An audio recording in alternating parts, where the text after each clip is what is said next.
So how do we protect ourselves from coronavirus disease?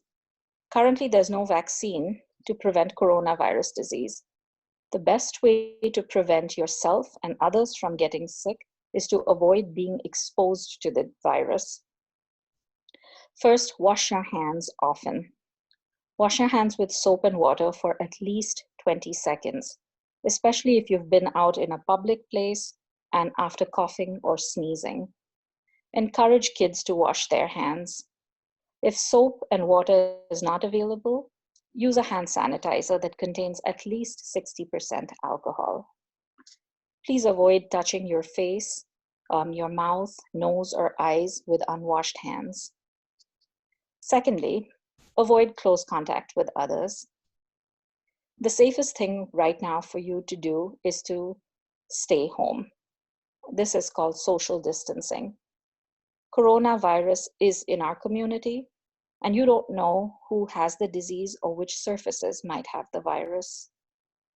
Avoid physical greetings and contact by staying at least 6 feet, that's about 2 meters, away from others.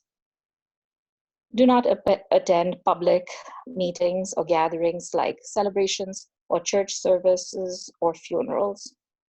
And please keep trips to the grocery store at a minimum. Now, how do we protect others from getting the disease? First of all, stay home if you are sick.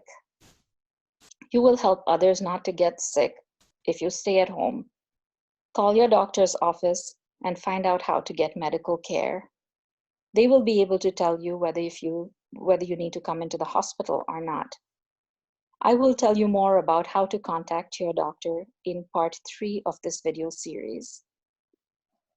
Secondly, cover your mouth and nose when coughing and sneezing. Use a tissue or the inside of your elbow, like this, if you are coughing or sneezing. Throw the tissue in the trash and immediately wash your hands. Third, if possible, wear a face mask if you are sick. This is especially important if you are sharing a room or a vehicle, or you enter a clinic or a hospital.